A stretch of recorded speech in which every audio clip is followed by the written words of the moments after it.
Made to Stick: Why Some Ideas Survive and Others Die, by Chip Heath and Dan Heath. Picture this. A friend of a friend, we'll call him Dave, is wrapping up a business trip in Atlantic City. With some time before his flight, he settles into a hotel bar for a quiet drink. Just as he's finishing, an attractive woman approaches and offers to buy him another round. Dave's surprised but flattered. "Sure," he says. She returns from the bar with 2 drinks. He thanks her, takes a sip, and everything goes black. When Dave comes to, he's disoriented and freezing. He's lying in a bathtub filled with ice. Panic sets in as he tries to piece together where he is and how he got there. Then he spots a small note on the table beside the tub. 2 sentences, neatly written. "Don't move. Call 911. There's a cell phone next to the note. With numb, clumsy fingers, he dials. The operator answers with an eerie calm, as if she's heard this before. "Sir, I need you to reach behind you, slowly and carefully. Tell me, is there a tube coming out of your lower back?" Terrified, he feels behind him. There is. The operator continues, her voice steady. "Sir, don't panic, but one of your kidneys has been harvested. There's a ring of organ thieves operating in this city, and they got to you. Paramedics are on their way. Just don't move." Now, you've probably heard some version of that story before. It's one of the most successful urban legends of the past few decades. It's a story that sticks. You understand it, you remember it, and you could probably retell it almost perfectly an hour from now. But here's the million-dollar question. Why? Why does a completely false story about stolen kidneys travel the world with no marketing budget, no advertising campaign, no corporate backing, while brilliant, life-changing ideas we encounter at work, school, or in our communities often die the moment they leave our lips? This is the puzzle that brothers Chip and Dan Heath set out to solve in their groundbreaking book, Made to Stick. Chip, a professor at Stanford's Graduate School of Business, and Dan, a textbook publisher and educational innovator, spent years studying this question from different angles. They examined everything from urban legends and conspiracy theories to viral advertising campaigns and unforgettable classroom lessons. And what they discovered is revolutionary. Sticky ideas aren't born, they're made. They found patterns, a set of 6 simple principles that all remarkably memorable ideas share. And here's the beautiful part. Anyone can learn to use them.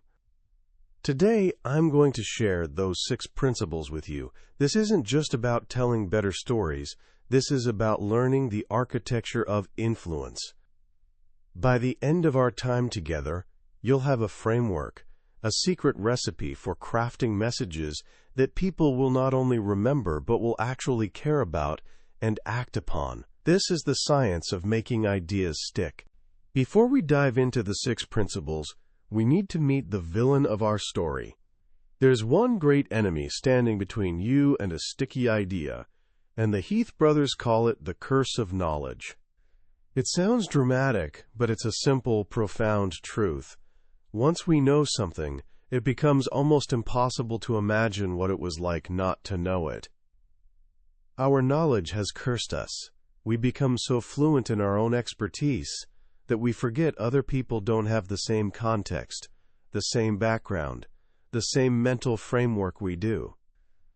There's a fascinating study from Stanford in 1990 by a psychology student named Elizabeth Newton. She created a simple game with 2 roles: tappers and listeners. The tappers got a list of 25 well-known songs like Happy Birthday or The Star-Spangled Banner. Their job? Pick a song and tap out the rhythm on a table. The listener's job? Guess the song. Sounds simple enough. But the results were stunning. Out of 120 songs tapped out, listeners guessed correctly only 3 times. That's a 2.5% success rate. But here's the kicker. Before the listeners guessed, Newton asked the tappers to predict how often they'd get it right. The tappers predicted 50% success. Think about that gap. The tappers thought they were communicating successfully 1 out of every 2 times, but in reality they only got through 1 time in 40. Why? Because when the tapper is tapping, they're hearing the full melody in their head. The trumpets, the violins, the lyrics, it's all there. The song feels completely obvious. But the listener isn't hearing a melody. All they hear is a series of disconnected taps, like bizarre Morse code. The tapper has knowledge the listener doesn't, and they can't imagine what it's like to not have that knowledge.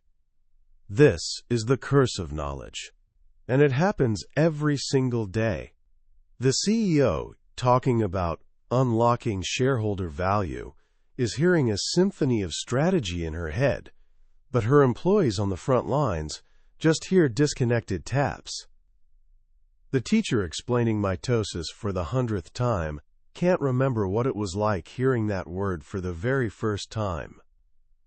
The curse of knowledge makes our communication abstract, full of jargon, and ultimately forgettable. It's the villain that ensures our ideas die a quiet death. So how do we defeat it? The Heath brothers offer us a battle plan, a checklist of 6 principles that act as a secret code for creating sticky ideas.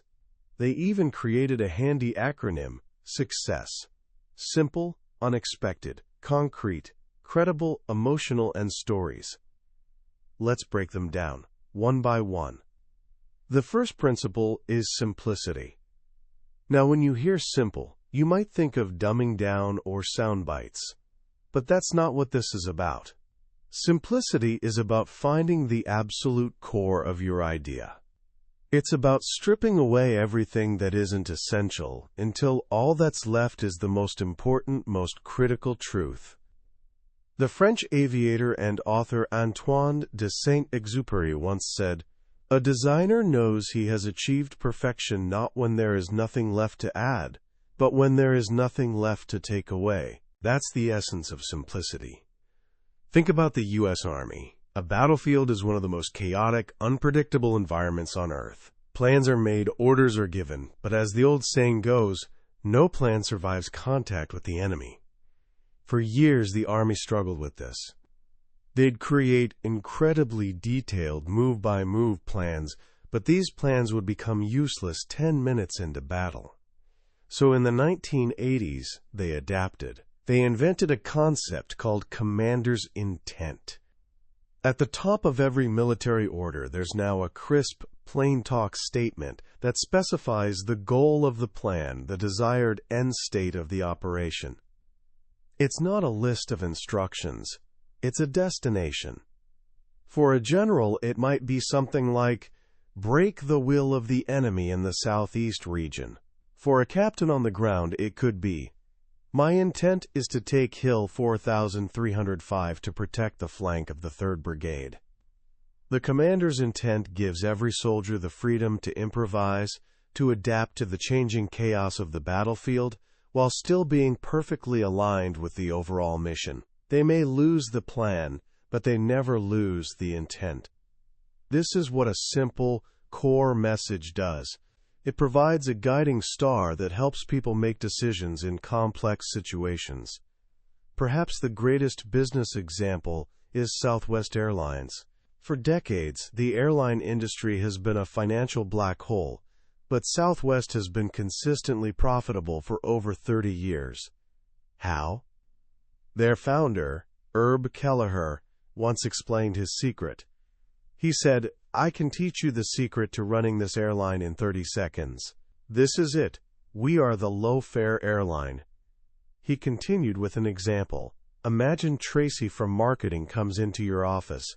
She says her surveys show that passengers on the Houston to Las Vegas flight would really enjoy a light chicken Caesar salad instead of just peanuts. What do you say? The answer is simple. You say, Tracy, will adding that chicken salad make us the low-fare airline from Houston to Las Vegas? Because if it doesn't help us become the unchallenged low-fare airline, we're not serving any chicken salad. The low-fare airline is the commander's intent for every single employee at Southwest. It's a simple idea, but it's so profound that it has guided thousands of decisions, big and small, for decades. It's simple, but it's not dumbed down. It's elegant. It's the core. Finding this core means you have to be a master of exclusion. It means weeding out ideas that are important, but just aren't the most important. James Carville, the political strategist for Bill Clinton's 1992 presidential campaign, famously said, "If you say three things, you don't say anything." He forced the campaign to focus on one core message, a message that's stuck in the minds of millions. It's the economy, stupid. Simplicity, then, is about finding that one single core idea, but it's also about making it compact.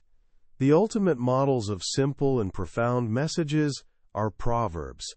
A bird in the hand is worth two in the bush. It's short, it's memorable, and it contains a deep well of wisdom drawn from long experience. That's what we're aiming for. So that's the first principle. Simple. Find the core and make it compact. But a simple idea isn't enough if no one's paying attention. This brings us to the second principle, unexpectedness. The second principle, unexpected. The first problem of communication is getting someone's attention.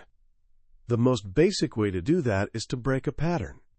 Our brains are incredibly efficient at tuning out the familiar, the hum of an air conditioner, the feeling of our clothes, the sound of a boring flight safety announcement. We've all been there. You're on a plane, and the flight attendant starts the pre-flight safety spiel. Nobody listens. We've heard it 100 times. But one Southwest Airlines flight attendant named Karen Wood decided to break the pattern. Her announcement went something like this. If I could have your attention for a few moments, if you haven't been in an automobile since 1965, the proper way to fasten your seatbelt is to slide the flat end into the buckle. To unfasten, just lift up on the buckle and it will release. She continued, and as the song goes, there might be 50 ways to leave your lover, but there are only 6 ways to leave this aircraft. 2 forward doors, 2 overwing exits, and 2 aft doors. The location of each exit is clearly marked with signs overhead, as well as red and white disco lights along the floor of the aisle. She even got them to look. At the end of her announcement, the passengers broke out in applause. She didn't just get their attention, she earned it. She broke their guessing machines, their internal scripts, for how a flight attendant is supposed to act. Surprise is a powerful tool for getting attention. But surprise doesn't last. To hold attention, you need to generate interest and curiosity. And the best way to do that is by opening up a gap in someone's knowledge. This is what the Heath brothers call the gap theory of curiosity. It's based on the work of economist George Lowenstein, who argued that curiosity happens when we feel a gap in our knowledge. That gap feels like an itch we need to scratch, a puzzle we need to solve. We sit through bad movies just to find out how they end, because the pain of not knowing is worse than the pain of watching. Great communicators open these gaps before they close them. They don't just give you the facts. They first make you realize you need the facts. Think about a classic news teaser. There's an invisible chemical in your home, and it may be killing you right now, the story at 11.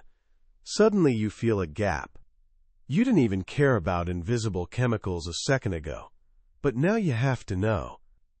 This is the technique that Nora Ephron, the famous screenwriter, learned on her very first day of journalism class. Her teacher gave the class a set of facts. Kenneth L. Peters, the principal of Beverly Hills High School, announced today that the entire faculty will travel to Sacramento next Thursday for a colloquium in new teaching methods. Speakers will include anthropologist Margaret Mead, college president Dr. Robert Maynard Hutchins, and California Governor Edmund Pat Brown. The students dutifully typed up their leads, rearranging the facts. Governor Pat Brown, Margaret Mead, and so on. The teacher collected their papers, scanned them, and then said, "The lead to the story is, there will be no school next Thursday." In that instant, Efron says, she understood what journalism was really about. It wasn't just regurgitating facts. It was about figuring out the point. It was about understanding what it meant and why it mattered. Her teacher had broken her schema of journalism and, in doing so, created an idea that stuck with her for the rest of her life. So to be unexpected, you have to break a pattern, violate expectations, and then, to hold that attention, you open a knowledge gap and fill it. This brings us to our third principle, concreteness. The third principle, concrete. Our brains aren't wired to remember abstract information. We're wired to remember things we can see, feel, hear, and touch. Language is often abstract, but life is not.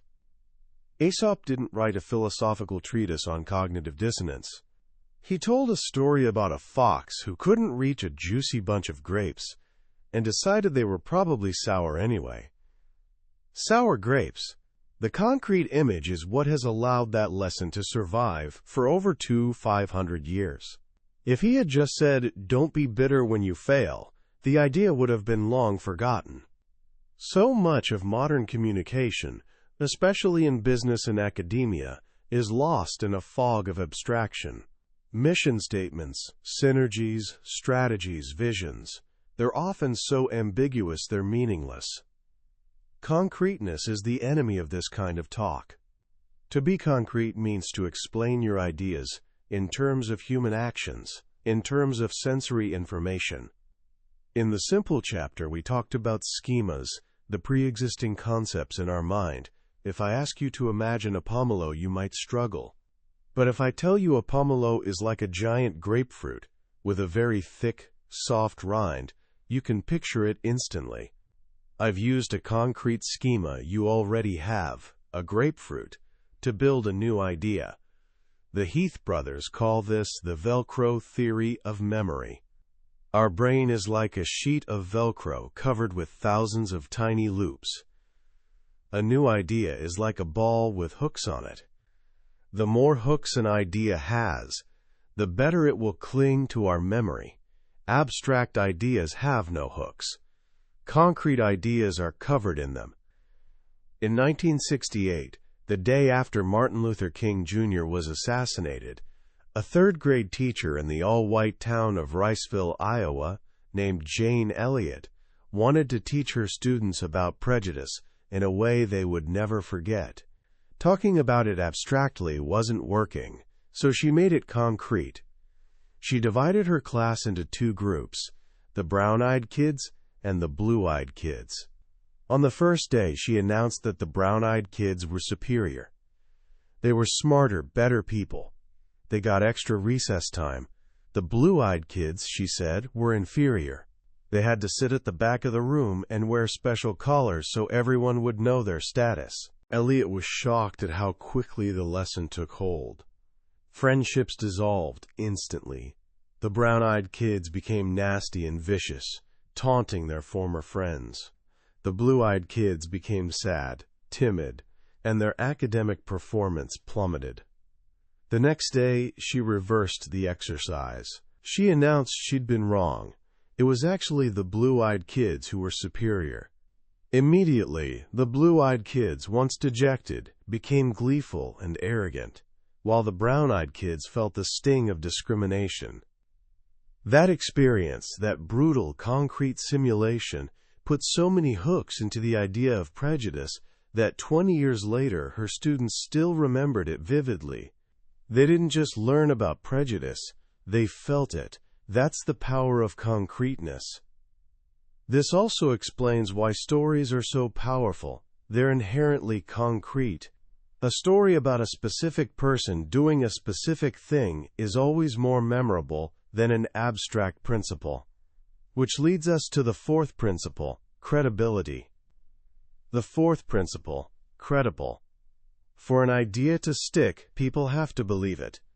In our modern world, we're constantly bombarded with messages, and we've developed a healthy skepticism. So how do we make our ideas credible? The most obvious way is to use an authority. If a Nobel Prize-winning scientist tells you something about physics, you're likely to believe it. But most of us don't have a Nobel laureate on speed dial. So the Heath brothers point out a more surprising source of credibility, the anti-authority. Think about anti-smoking ads. For years they featured stern warnings from the Surgeon General or celebrity endorsements.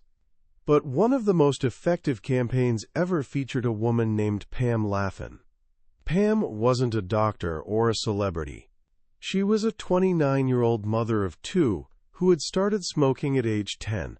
By age 24, she had emphysema. The ads were brutal. They showed her struggling to breathe, showing the surgical scars on her back, talking about how smoking left her with a fat face and a hump on my neck. She said, "I started smoking to look older, and I'm sorry to say it worked." Pam Laffin had a credibility that no doctor could ever match. She was living proof of the consequences. Her honesty and her tragic experience made her a powerful anti-authority. But what if you don't have an external source of credibility, either an authority or an anti-authority? Then your idea has to have internal credibility. It has to vouch for itself. One of the best ways to do this is with vivid, concrete details. A person's knowledge of details is often a good proxy for their expertise.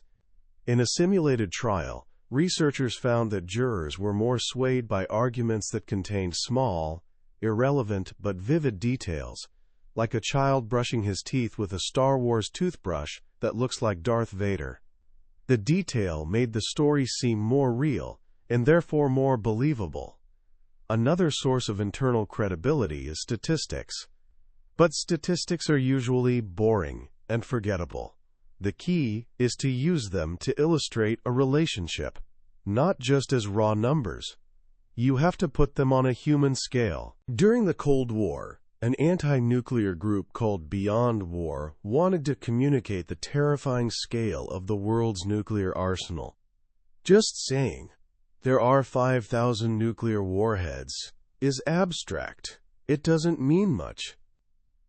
So in their presentations, they would take a single metal B and drop it into an empty metal bucket. It would make a loud clatter. They'd say, "This is the Hiroshima bomb." Then they'd describe the devastation. Next, they'd drop 10 BBs into the bucket. "This is the firepower of one nuclear submarine." The sound was louder, more chaotic. Finally, they would say, "This is the world's current arsenal of nuclear weapons." And they would pour 5,000 BBs into the bucket. The roar was deafening, terrifying. It went on, and afterward there was dead silence. No one remembered the number 5,000, but everyone remembered the relationship, the terrifying escalation from one bomb to a world-ending arsenal. They made the statistic credible by making it concrete and emotional. A final, powerful source of credibility is something the Heath brothers call the Sinatra test. It comes from the song New York, New York, where Frank Sinatra sings, "If I can make it there, I'll make it anywhere." An example passes the Sinatra test when one example alone is enough to establish credibility for your entire claim. If you've catered a White House state dinner, you can cater any event. If your security company has the contract for Fort Knox, you don't need any other clients on your resume. A shipping company in India, called Safe Express, wanted to win the contract to distribute Bollywood films, a mission-critical job where security is everything. The studio was skeptical, so the Safe Express representative told them two stories. First, that they had handled the nationwide release of the fifth Harry Potter book, a logistical feat requiring perfect timing and zero leaks. And second, that they were also the company trusted to deliver all the high school board examination papers across the country. Harry Potter and the national exams. If they could make it there, they could make it anywhere. The studio signed the deal. That's credibility. But belief isn't enough. For people to act, they have to care. And that brings us to the fifth principle, emotional. The fifth principle, emotional. Mother Teresa once said, "If I look at the mass, I will never act. If I look at the one, I will." Researchers at Carnegie Mellon University tested this. They gave people $5 and the opportunity to donate to save the children. One group received a letter filled with statistics about the massive scale of starvation in Africa. Food shortages in Malawi are affecting more than 3 million children. The second group received a letter about a single 7-year-old girl from Mali named Rokia. Rokia is desperately poor and faces the threat of severe hunger or even starvation. Your financial gift will change her life for the better. The results? The group that read the statistics donated an average of $1.14. The group that read about Rokia donated $2.38, more than twice as much. The researchers then tried a third version, giving a group both the statistics and the story of Rokia. You might think that would be the most powerful combination. It wasn't. That group donated only $1.43. The statistics actually made people less generous. Why? The researchers theorized that thinking about statistics puts us into a more analytical frame of mind.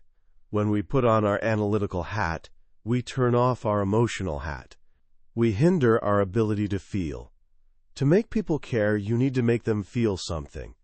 The most basic way to do this is to form an association between something they don't yet care about and something they already do. But the real magic happens when you appeal not just to their self-interest, but to their identity. Think about the famous "Don't Mess with Texas" anti-littering campaign. For years, Texas had a huge litter problem. The typical litterer was an 18 to 35-year-old male who drove a pickup truck, liked sports, and didn't respond well to authority. Telling him, "Please don't litter," or showing him a picture of a crying Native American wasn't going to work. So the campaign tapped into something he already cared about deeply, his identity as a Texan. The ads featured tough, iconic Texans, like football players Ed Too Tall Jones and Randy White, or country singer Willie Nelson. The message wasn't, "Littering is wrong." The message was, "Real Texans don't litter." It was an appeal to identity, to group pride. And it worked. Within 1 year, litter had declined by 29%. Within 5 years, it was down 72%. They didn't make Bubba care about the environment. They made him care about what it means to be a Texan. So to make your idea emotional, connect with an individual, not a statistic. Associate your idea with something people already care about. And appeal not just to what they have to gain, but to who they are. This leads us to our final and perhaps most powerful principle, stories. The sixth principle, stories. A story is more than just entertainment. A story is a simulation. The Heath brothers argue that stories are like flight simulators for the brain. When we hear a story, our minds aren't passive. Research shows that when we hear a story, we simulate it. Brain scans reveal that when we listen to a story about someone running, the motor cortex in our brain lights up in the same areas as if we were running ourselves. Hearing stories prepares us to act.